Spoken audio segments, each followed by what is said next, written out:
Halo guys, selamat datang di channelku. Dan jujur aku nggak tahu nih channel buat apa. Dan untuk sementara aku bakal post apa aja yang aku pengen post. Di video kali ini aku pengen share salah satu project game yang pernah aku buat sekitar 1 tahun yang lalu. Meskipun masih kayak kerasa project kemarin malam. Tapi pastinya untuk project game ini masih dalam bentuk prototype dan bukan suatu game yang bisa aku rilis. Pertama-tama aku ingin jelasin konsep gamenya. Untuk genre gamenya sendiri itu Tower Defense, dan di sini pastinya aku terinspirasi dari game Plants vs Zombie. Siapa yang nggak tahu Plants vs Zombie kan? Cuman aku ingin sesuatu yang berbeda dari Plants vs Zombie. Setelah aku mikir-mikir cukup lama tentang apa yang bisa diubah, akhirnya aku kepikiran satu ide.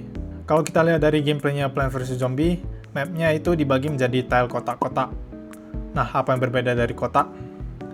Benar, lingkaran. Oke, di sini muncul pertanyaan lain. Gimana caranya kita ubah gameplaynya yang pakai tile kotak ini menjadi lingkaran? Nah, di sini aku ubah sesuatu yang paling dasar dari gamenya, yaitu sistem koordinatnya. Untuk game-game seperti Plants vs Zombie menggunakan sistem koordinat Cartesian. Ya, harusnya kalian semua udah tahu lah ya sistem koordinat ini. Jadi di sini aku ubah sistem koordinatnya menggunakan sistem koordinat polar yang bentuknya lingkaran. Oke, sekarang kita langsung lihat ke proses development-nya.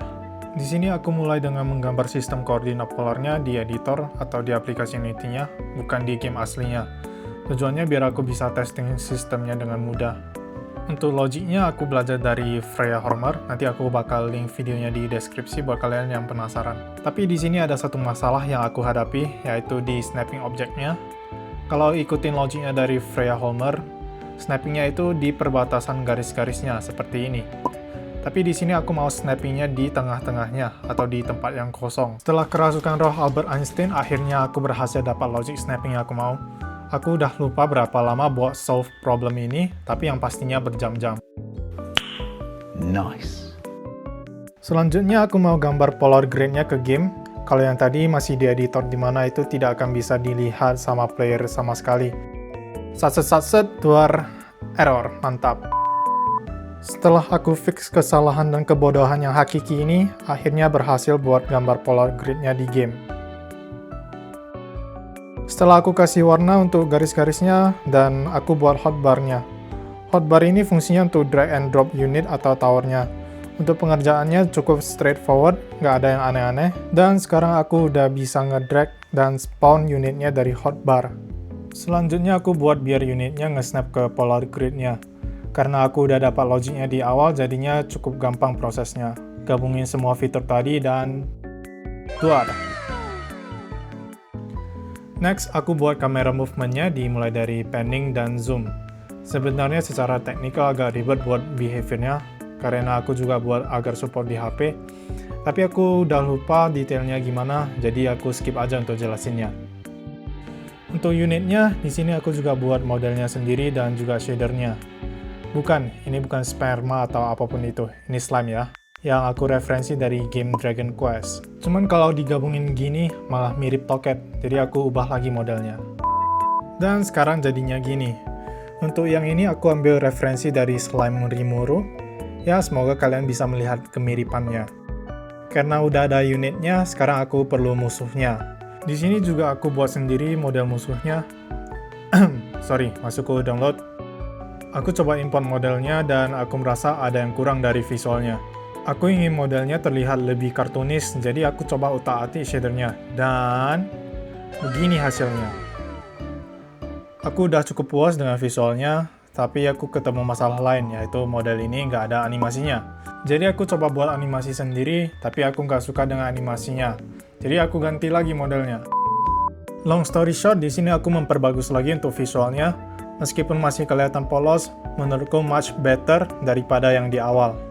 Aku juga udah buat AI buat musuhnya, jadi sekarang musuhnya bisa nyerang unit dan nyerang base-nya.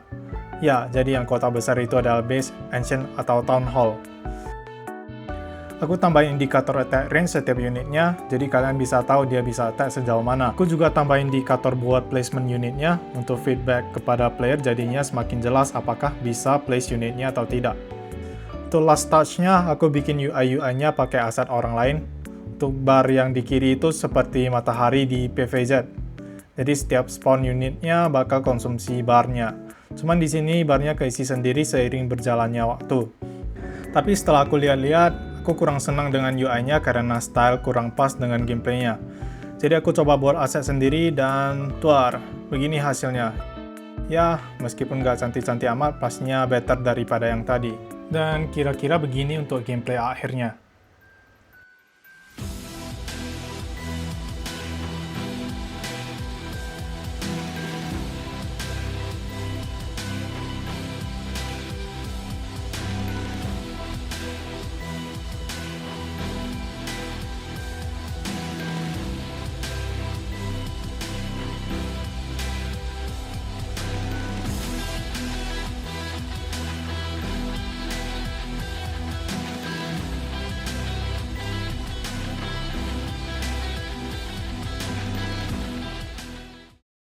Oke, sekian aja untuk video kali ini.